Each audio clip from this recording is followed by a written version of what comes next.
Ang kanhing tigpulo nga kahong supply nga kamati sa negosyanteng si Comy Dewol sa City Food Terminal sa Jansan karon tig-isa na lang. Itandi sa ubang lamas, ang display niyang kamatis gamay na lang. Mo lang na gyud na ma'am, isa ka kahon kay wa na gyud mapalit na mo. Bisan ang naninda sab og lamas nga si Teresa Katapang, maihap na lang kung pila ka kamatis iyang display. Hinay jud siya ma'am kasi nagaulan man siya. Pag nagaulan man good, ang kamatis dugay siya mahinog. So gamay lang ilang ma-harvest sad.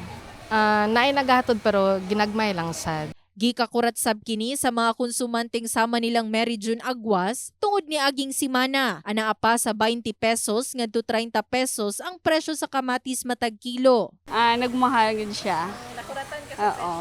Diha lang. Pero karon nagdoble yun siya. Makapalit lang ka 30, 40 ana pero karon mas nag times 2. Nakuratan ka sa Opo, tapos dili pa jud maayo ang variety sa kamatis. Hulyo sa isning tuiga, ana-ana sa 100 pesos ang presyo sa kamatis matag kilo sa City Food Terminal Multipurpose Cooperative. Itandi ni aging simana nga anaalang matud pa sa 20 pesos ang kilo. Sumala pa sa mga naninda dinhi nga ang nasinati ang pagtaas sa presyo og nihit nga supply epekto sa ting-ulan. In the heart of changing lives, kini si Liza Labajo, Brigada News.